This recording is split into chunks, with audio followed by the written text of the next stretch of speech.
Margin कम होगा, volume growth तो बढ़ेगा। नहीं नहीं, देखो बिल्कुल जो गौरांग भाई बोल रहे हैं उनकी बात में बिल्कुल आई थिंक मेरी सहमति है। मेरा ये कहने का तात्पर्य ये है, अगर हम विज़ अपनी मार्केट्स करें, विज़ फंड्स की बात करें, फंड एलोकेशन की बात करें, मैं I have been sort of a very strong vocal supporter कि मार्केट में ठीक है, on a longer term basis you would make money in most of the good sector, most of the good stock.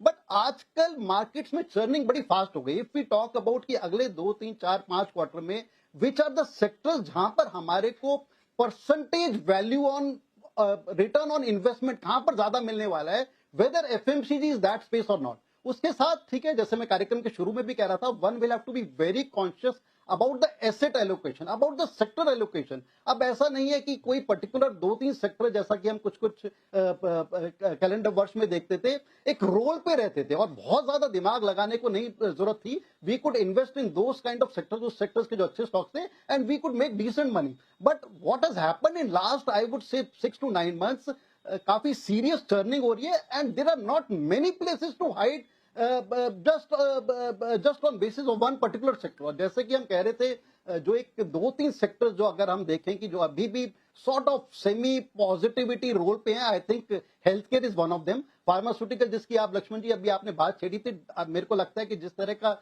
Dent आज देखने को मिला है because of the Trump factor, मेरा ये मानना है, I am still very optimistic on this sector. और मेरे को लगता है फार्मास्यूटिकल में, जिसके अंदर हॉस्पिटल स्पेस भी आ जाती है, इसमें अगर कहीं पर भी डीपर करेक्शन मिले, या बहुत ज्यादा डीपर करेक्शन तो मिले, कि कहीं पर भी अगर डिसेंट करेक्शन मिलती है, अच्छे स्टॉक्स में एक्यूमुलेट करना चाहिए, and this could be one sector which could keep on rolling. FMCG में मेरी asset allocation on a percentage basis कम रहेगी।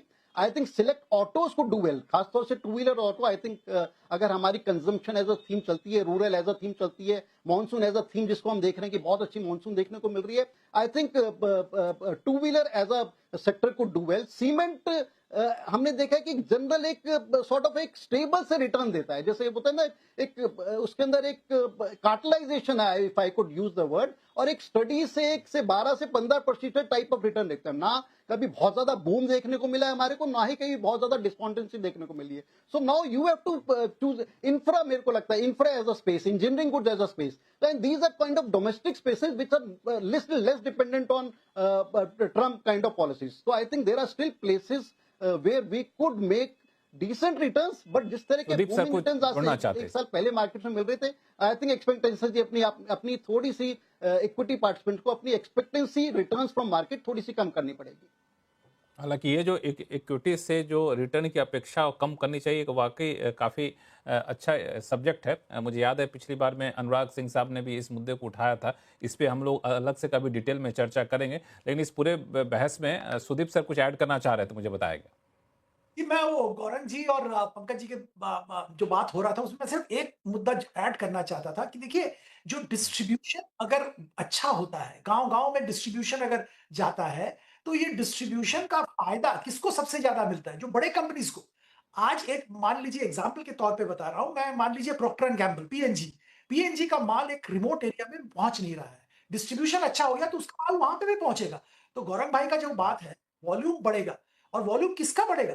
जो बड़े कंपनीज है, जो लिस्टेड कंपनी है, उनको फायदा होगा, एज अपोज टू जो रूरल छोटे मोटे जो प्लेयर्स हैं इंटीरियर्स में, उनका मार्केट शेयर लॉस होगा। और बड़े ब्रांड्स के मार्केट शेयर बढ़ेंगे जब डिस्ट्रीब्यूशन अच्छा होता है।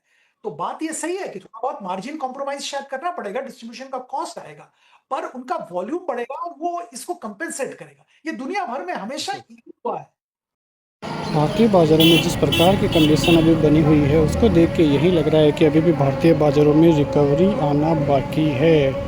इतनी ज़बरदस्त सेलिंग के बीच में अब फिर से थोड़ा बहुत यदि रिकवरी आती है और बाज़ार 24,600 के ऊपर जाके टिकता है, तो वो एक ज़बरदस्त रिकवरी हो सकती है, जहां से भारतीय बाज़ारों में फिर से 25,000 तक की रैली जो है आ सकती है। फ़िलहाल भारतीय बाज़ार ऐसी कंडीशन में हैं जहां से यदि ब्रेक डाउन आता है और 24,250 का लेवल भी टूटता है, तो वो भारतीय बाज़ारों के लिए काफ़ी ज़बरदस्त झटका साबित हो सकता है और फिर से भारतीय बाज़ार एक गिरावट की रेंज में जाते हुए नज़र आ सकते हैं। लेकिन फ़िलहाल तो भारतीय बाज़ारों की कंडीशन थोड़ी पॉजिटिव ही देखने को मिल रही है, क्योंकि यदि ये लेवल डिफेंड होता है तो फिर भारतीय बाज़ारों की तरफ से जो है मौका अच्छा आता हुआ दिखाई दे सकता है। लेकिन यदि रिकवरी नहीं होती है तो वो भारतीय बाज़ारों को एक बड़ा झटका साबित हो सकता है। फ़िलहाल रेंज की बात करें तो भारतीय बाज़ार 24,600 को तोड़ता हुआ नज़र आया है, लेकिन यदि 24,450, 24,250 का लेवल भी तोड़ता है तो फिर दिक्कतें भारतीय बाज़ारों की तरफ से और ज़्यादा बढ़ती हुई नज़र आ सकती है, तो नज़र रखनी होगी। ऊपर की तरफ 24,600 का लेवल फिर से पार होता है तो फिर 24,800 और 25,000 के लेवल फिर से आते हुए दिखाई दे सकते हैं। बैंक निफ्टी की बात करें तो बैंक निफ्टी के लिए थोड़ी और नेगेटिव साबित हो सकती है, क्योंकि बैंक निफ्टी फ़िलहाल ऑल टाइम हाई के लेवलों से ज़्यादा दूर नहीं है, और यदि फिर से 56,000 का लेवल रीगेन करता है भारतीय बाज़ार तो वो भारतीय बाज़ारों के लिए पॉजिटिव जो है खबर दिखती हुई नज़र आ सकती है।